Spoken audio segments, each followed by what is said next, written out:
नमस्कार मैत्रिणींनो, आज संस्काराचे मोती या माझ्या चॅनलमध्ये आपण बघणार आहोत दोडक्याच्या शिरांची चटणी। दोडके ज्याला हिंदीमध्ये तुरई पण म्हणतात, तर त्यांच्या आपण शिरा काढून भाजी करतो, तर याच दोडक्याच्या शिरांची आज मी तुम्हाला चटणी दाखवणार आहे। तर यासाठी मी दोडक्याचे शिरा काढून घेतलेले आहेत, म्हणजे त्याची सालं सोललेली काढून घेतलेली आहे आणि सालं छान स्वच्छ धुवून थोडा वेळ ठेवून दिलेली आहे। यासाठी आपल्याला अतिशय कमी सामग्री लागणार आहे। यासाठी दोडक्याची साल, त्यानंतर तीळ, 1-1.5 चमचा तीळ, मी 2 मिरच्या घेतल्या आहेत। तुम्हाला जसं तिखट आवडतं तसं तुम्ही घेऊ शकता। त्याच्यात तुकडे करून घेतले, मीठ आणि तेल, बस एवढ्या सामग्रीतच आपल्याला ही चटणी करायची आहे। त्यासाठी मी आता गॅस पेटवते।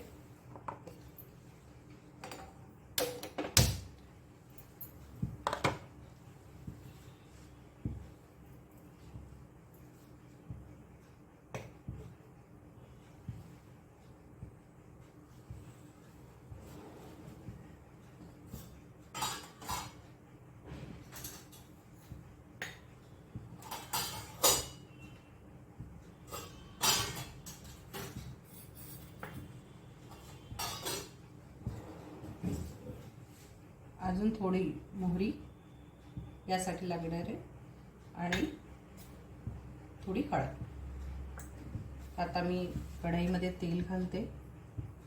तेल थोडं आपल्याला जास्त लागेल, कारण की आपल्याला याला चांगलं कडक होईपर्यंत थोडं फ्राय करावं लागेल। साधारण 1 मोठा चमचा मी तेल घेतलेला आहे। तेलाला चांगलं गरम होऊ द्यायचं आहे।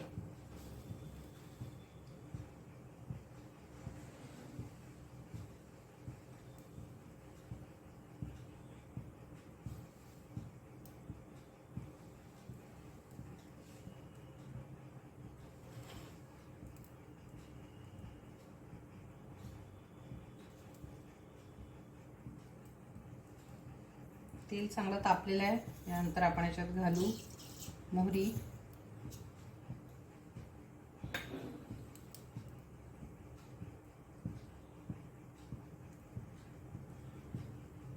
मोहरी अंदाजानेच घालूया।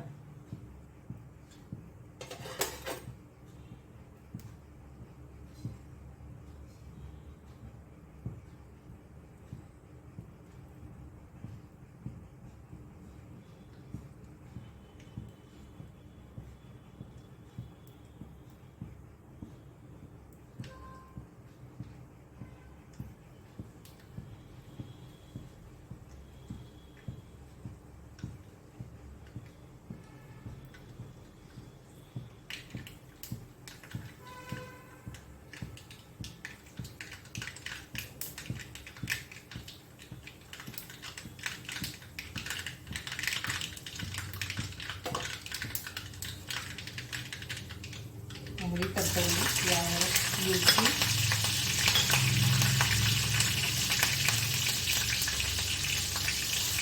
मिरच्यानंतर आपण मिरच्या थोड्याशा चांगल्या फ्राय करायच्या आहे।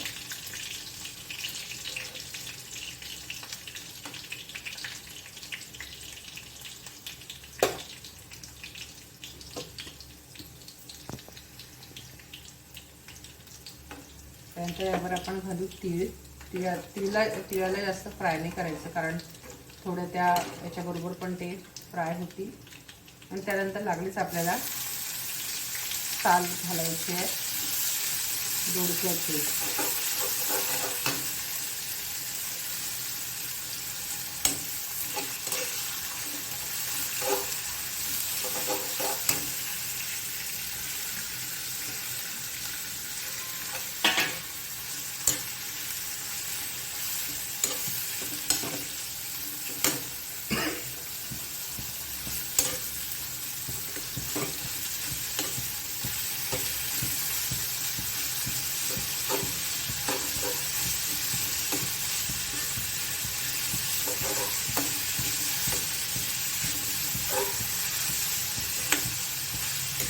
तेल चांगला फ्राय करायचा आपल्याला कडक होईपर्यंत।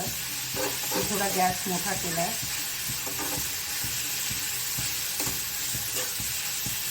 त्याच्यातला ओलसर थोडा जास्त वेळ लागतो याला क्रिस्पी व्हायला, कारण की याच्यामध्ये आपण पाणी धुतलेले आहे. धुतल्याशिवाय आपण करू शकत नाही, म्हणून ते धुणं आवश्यक आहे. आणि आपण तसंही म्हणतो की सगळं विटामिन्स वगैरे बहुतेक सालांमध्ये जास्त असतात आणि आपण नेमकी सालं काढून फेकतो प्रत्येक वस्तूचे. तर याचा एक छान आपण सालांची चटणी आणि फार छान कुरकुरीत लागते, त्याच्यामुळे खायला पण मजा येते.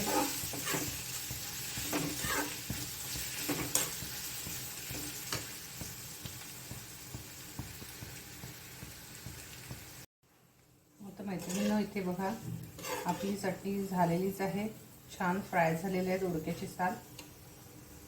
इथे मी थोडंसं मीठ घालते आपल्या अंदाजाप्रमाणे, आणि याला अजून कालवून घेते. यात थोडं तेल पण बाकी आहे, तर ते तेल हवं तर तुम्ही बघा, इथे तुम्हाला दिसेल तेल पण उरलेलं आहे, तर ते पण हवं तर तुम्ही काढून कुठल्या भाजीला वापरू शकता. थोडं तळावं लागतं म्हणून हे तेल आपण थोडं जास्त टाकलेलं आहे, थोडं क्रिस्पी झाले पाहिजे म्हणून. तर अशा प्रकारे ही आपली चटणी तयार झालेली आहे. तर मैत्रिणींनो, आपली चटणी तयार आहे. ही अतिशय कुरकुरीत अशी चटणी आहे बघा. हात लावल्यावर सुद्धा याचे तुकडे पडतात आणि खरंच नुसती खायला सुद्धा फार सुंदर लागते. तर अशी ही पौष्टिक अशी दोडक्याच्या सालीची चटणी. तुम्हाला माझी रेसिपी आवडली असेल तर लाईक, शेअर आणि सबस्क्राईब करा. अशाच काही नवीन नवीन रेसिपीज घेऊन मी तुमच्यासमोर येणार आहे. धन्यवाद.